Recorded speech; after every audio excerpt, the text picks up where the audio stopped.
Welcome to Drinks Coach. Thought it'd be a different start, so slightly Caravage-esque with a remote control. Welcome back. What are we doing today? Red wines from Greece. We did white wines from Greece not long ago, and it was an extremely well-received show. Reason why I'm doing red wines today? Twofold. My lovely friend Irina, ex-super som, now working for Kavas Biliadis, has the most extraordinary range of delicious Greek wines, and she was responsible for us doing the first one.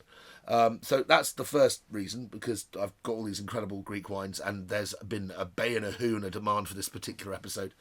But also because tonight we're having steak, and I need red. It's as shallow and as fickle as that.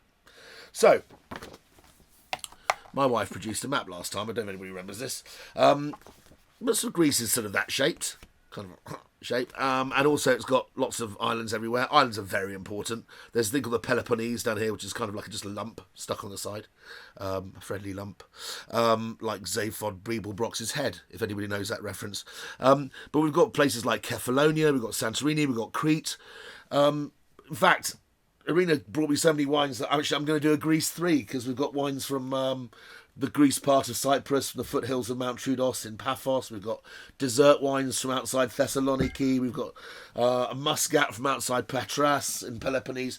So, look, we had too much wine for one episode, so there's going to be yet another one. Hey, cheers from everyone. Okay, so Thessaloniki's here. You've got Mount Olympus here. You've got Thrace and Turkey that way. There's lots of red wine regions here. And we're going to be really exploring wines from here and wines from Nemea, which I think was the first breakout region, because the wines actually were very accessible and not expensive, really. The grape variety Agiorgitiko, yes, write that down, Agiorgitiko, that means St. George in Greek. That particular variety, which is almost a bit like a blend of Grenache and Shiraz, it's almost like a Côte d'Ivoire in of itself, was a very attractive and sort of a forward drink. And I think that they were the first red wines you really saw of any quality here from Greece. But there are wines up here which have been wrestled to the ground, ferocious, powerful wines from the mountains south of northern Macedonia and Albania, and this area up here, and also round, or either on Mount Athos or round by Mount Olympus, on the stony shelves of Mount Olympus. Particularly a great variety, which I did mention in the last show. In fact, there was a little kind of pre-appearance of a red wine. That was the Jeune Vigne Xinomavro, which is the most absolutely delicious wine from Apostolos Thymiopoulos. Good news, we've got his top wine here today, which I have lost count of the number of people that have said to me when they drank this wine, they thought it was the best wine they'd ever had, or wine, the best, certainly Greek red, but also one of the best red wines they taste all year if they're in the business like me. It's highly respected, highly revered. And, okay, so Greek wines are getting more expensive, as you'll see, but they're not that expensive, you know, they're not California expensive, they're not Bordeaux expensive, and they really do kind of tickle the underbelly of the quality of those other wines. So, without further ado, I'm just cracking in here. I've got 3 glasses of different sizes. I've got my trusty waiter's friend. Let's open a bottle. So the first one here is from Mitravelas. Velas, I don't know how I pronounce it the Portuguese way. Mitravelas is from Nemea, that place I just showed you in the Peloponnese. There, these little areas there, that's it, perfect. And we've got 2 wines here. This one, the first one, is a mere piffling $7.95 from the Wine Society. Yes, I know, I knew where it was coming. It's like everything I say on this show, you can go, oh, it's a bit like my wife starts every sentence with, earlier I read in The Guardian. It's like that. So, here we go. In the mood for a glass of wine. This is that first day, isn't it? First day of autumn. I just got pictures from the place that I'd normally be sunning myself in Austria in the mountains. Blizzarding today at the Galtown. Shout out to Stephanie Rebus, who runs the Galtown, one of the great ski lodges of Stubaital in Austria. Yeah, blizzarding. Snow is there. Winter is coming, and it's only about 13 degrees outside. Okay, so let's have a look at this. So this is a Nemean wine. It stands to reason if you're spending $7.95 on a bottle of wine that's come 1,500 miles, it's probably not had any oak in it, because oak is very, very expensive proportion in the winemaking mix. So it's unlikely this will be an oaked wine under a tenner, and indeed it's not oaked, which is a good thing. It's a very fresh wine. That smell of St. George, of Agiorgitiko, is just so... It's kind of like, it's so recognisable. If you know it's a Greek wine, you go, oh, that's St. George. At the same time, it appeals to the palate of someone who loves delicious, value for money, Occitan, crunchy Southern French reds. Same money. Have a crack.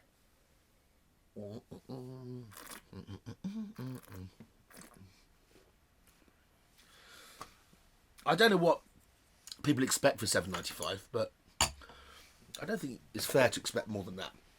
It's an absolutely delicious wine. They also make a wine from a great variety called Phwooarrr, which featured in our white show, so you must look back. Very, very grapey, perfumed. It almost smells like kind of eau de cologne. It's so aromatic and so exotic. But it goes with things like dolmades, a little vine leaf stuffed with lemon and dill and thyme and rice and stuff. It just goes with the show. Right, next one. This is from Irina. Thank you, my love. And this is $7.95. This one isn't. It's been aged for a couple of years in wood. More serious, they have taken this. And this is the entry wine. They have 3 wines. There's wine here. There's a wine above this, about 25 quid. There's one above that, that's 35.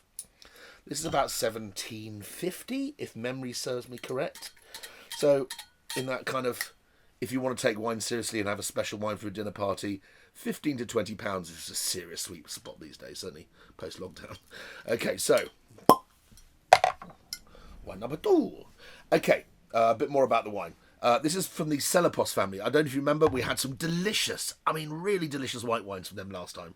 They had this incredible old vine Agiorgitiko from the island of Santorini, from the volcano of Santorini. Some while back, I think at the turn of the millennium, Mr. Xinomavro decided he wanted to expand the wine, his offer, expand his estate. So he was making wines from other critical wine regions of Greece. And after a long search, found this vineyard, Driopi, in Nemea, a 50-year-old vineyard of Agiorgitiko. And judging from what I tasted last time, I've never had his wines before, I'm expecting great things from Xinomavro, and if this is no good, I'll be very surprised. Okay, much darker in colour. Sorry about the glass, it's covered in water stains, but I like it like that. Oh. So next level, okay. Imagine this with bells on, Garrett turbocharger, UV lights, big fat tyres, alloy wheels. It's kind of like that. So this wine is kind of fresh, crunchy, delicious. This wine already has a polish, like someone's got their best suit out for a night out on the town. It has a more profound, deep black cherry smell. It's definitely riper. There's a vintage change as well. This is 2019, so it's fresh, young, crunchy. And this wine's had a chance to grow up and learn a few chat-up lines. It's 2016.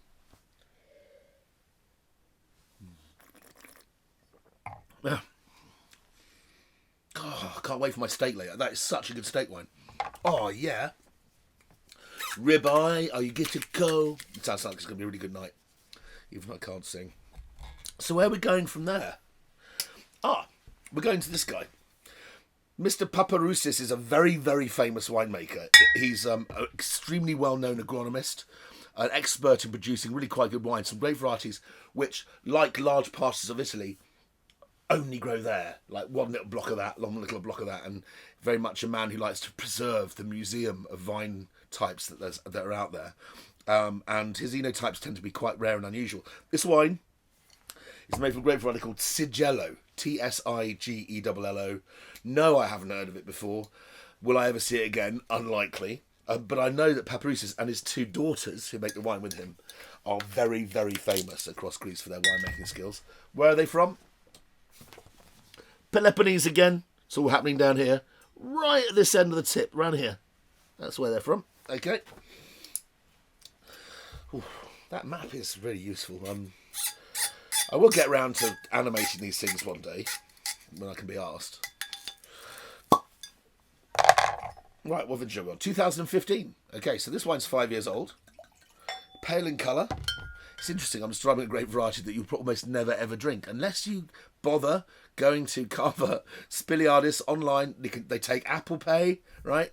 I think this wine was tickling around the £24 mark, if I think 27 and 24, but it's not expensive. Very pale, actually. Gosh. Oh, wowee. That just smells of grease, right? Not sort of doing grease. Grease. Smells of pine trees. Lemon groves. Wow. I literally feel like I'm standing on top of a mountain and all I can smell is dried sage and pine trees, which is pretty much what it's like standing in the warm, lovely, balmy sun of Greece.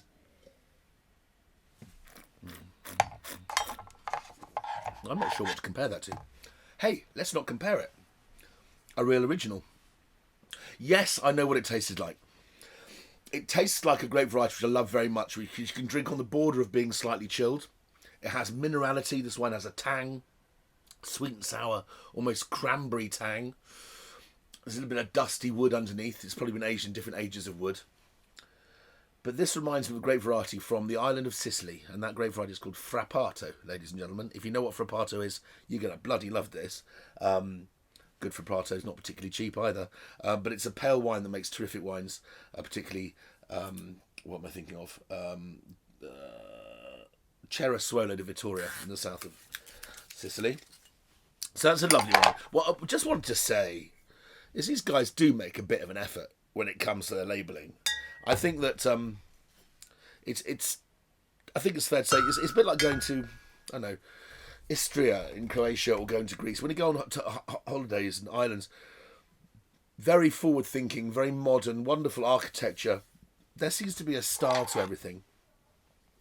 Greece is a game of two halves. It's either just as bullshit rustic as it can get, eating off a stone next to the beach and drinking Retsina, or it's uber stylish, sort of Athens stylish, or if you've ever been to Thessaloniki, full of beautiful golden curly-haired women and tan men, and you go, oh, they look like actors, and everyone goes, yeah, they're on the telly, because that's where the main thrust of Greek's television actors and production comes from. But it's just such a glamorous place. It's very, very similar to Barcelona, I think, Thessaloniki. Wines are a bit different. So we're going to do open 2 wines now. How are we doing for time? No, we're doing all right. Oh, you fuckers with your waxy tops. Minus 10 points. Okay. Oh, I'm just going to ruin my corkscrew for you then, shall I? Okay. Ooh. So this is from the Wine Society, so it's an extraordinarily well priced, but it doesn't factor in the cost of a new corkscrew, does it? So anyway, let's just open this bitch. Oh, God. There we are. I'm feeling better now. Sorry about the B word. Okay, so that comes off eventually. This will come off too. So, what we're talking about now. Both of these wines come from very, very close to each other. And I think you might have sniffed it already, but there is a grape variety which kind of is more beguiling and more exciting to wine knobs like me than any other. And that's that grape variety I keep on talking about, Xinomavro. Xinomavro, grown in the north bit of Greece, the mainland. A lot around here. In Almendion, places like that. But here we're talking around Mount Olympus. Okay? These are both from there, 2 different wines. One was given to me by Irina, which we're going to taste first. This is a 2015 from the Katsaros family. And the wine's called Valos. Valos means threshold. They have very, very old vines, and they're grown in very, very stony soils up a very high altitude vineyard. 750 metres, I think, is common. So what's that? 1,700 feet. Almost a mountain. And that naturally restricts the amount of wine each vine makes. So you end up with this kind of limiting factor, which actually maintains quality at the expense of quantity. So that's why this wine's called Threshold. Threshold 2015. Beautiful packaging, lovely bottle, stylish pour. Somebody spent some money on the glass there. Wonderful colour. Keep on forgetting. So, what if you didn't see the first Greek wine show? And fair enough, I was concentrating on whites mostly. I want to reiterate that Xinomavro, as Greek's grape variety, is their Nebbiolo. If you've ever been to Italy, if, like me, you think the best white wines in the country are made from Nebbiolo, which is Barolo, Barbaresco, Langhe, Nebbiolo d'Alba, that sort of thing, Spanna, Gattinara, basically the northwest, north of Turin, or just to the side of it, then you'll love this. The ampelographical societies have gone in, done DNA testing, but I think everyone was kind of half expecting to go, oh, actually it is Nebbiolo or a cross. They're not related, but they have so much in common. Peas in a pod, should we call them. Palish in colour, because the skins themselves aren't that dark. Slightly bigger grapes. A guy called Remington Norman once wrote a book called Tar and Roses, describing the wines of Barolo, which is interesting because it's a wine that doesn't have immediate appeal. It's not a wine that tastes like Zoom lollies or a strawberry mivvy or Haribo chews. It's not that childishly self-gratifying. The first things you notice are the more beguiling, unusual smells like violets, roses, tar, coal tar. There's sometimes a smoky edge to them, and that's very much the same here. These are Mount Olympus examples of this extraordinary variety. See how it's spelt at the bottom there. Xinomavro. Got that. Okay. 5 years old.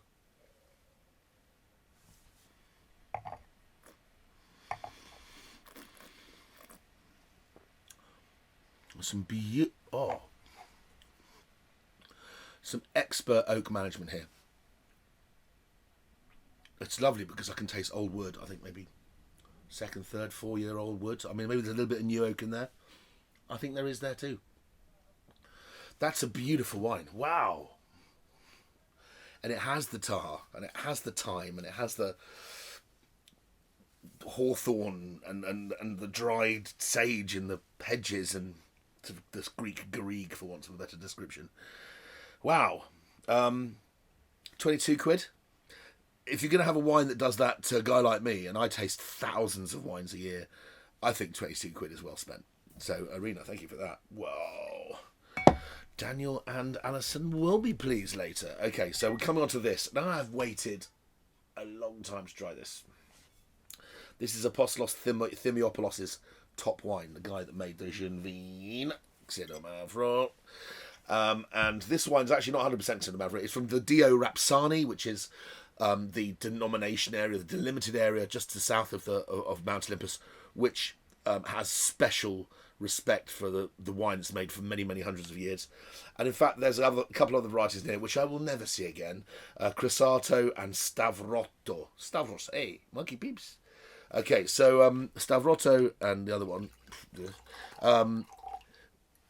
Apostolos Thymiopoulos, is considered to be the Biggie Smalls, the Puff Daddy of growing Xinomavro, certainly in this area of the world. And this wine just seems to blow people's minds every time they see it. So no pressure.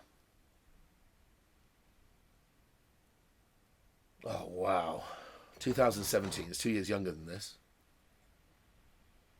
It smells of blueberries and plums.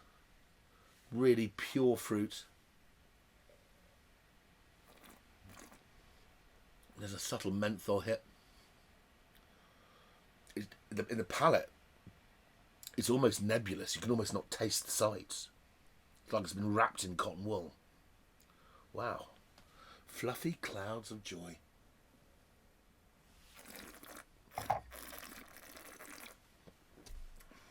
Hummer, hummer, hummer. That's unbelievably delicious. Try this one again. Okay.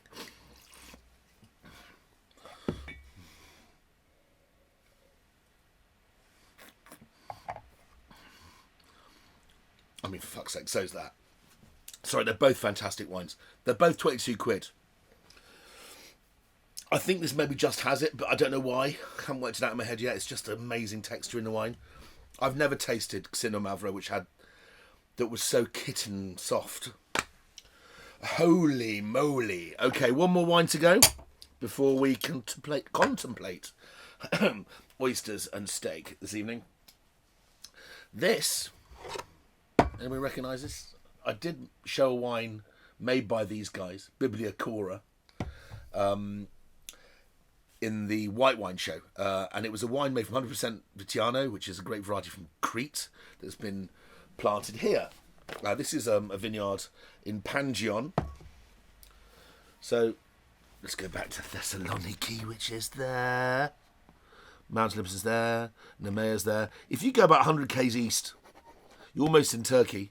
And actually that's where the best red wines and Cabernet and Merlot vineyards in Thrace, Turkey Thrace as well, come from. This wine is 100% Cabernet Sauvignon. The white wine, which has also got this wonderful label on it called Ovilos, is known around the world now, which is a blend of Agiorgitiko, Greece's super white variety, and Semillon, one of Bordeaux's most important varieties. Mostly famous for making dessert wines like Sauterne. So this one is 8 years old. It's probably one of the oldest planters of Cabernet in the whole of Greece. Comes in a beautiful bottle. It ain't cheap. No, it's not cheap. I heard somebody saying, is that cheap? Nah, that knows. It's about 30... Well, I'm guessing 40 quid buys you this and an Uber ride home. Something like that. Okay? Shall we have a looks? It does pour like serious claret, I have to say, and that's not just a 1 kilo bottle. Minus 5 points.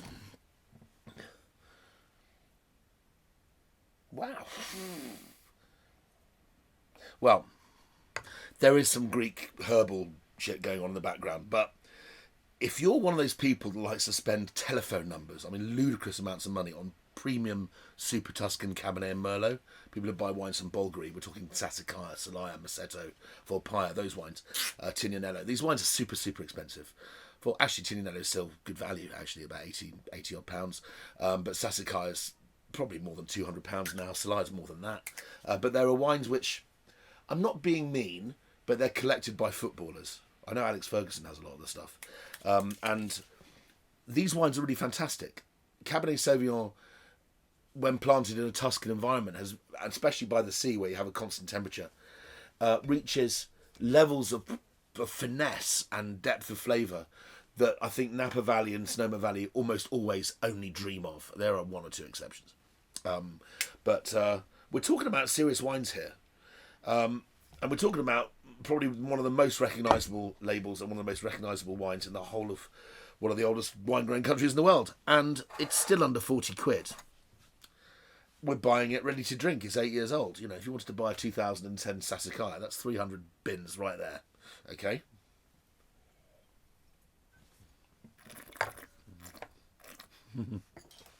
That's utterly fucking delicious.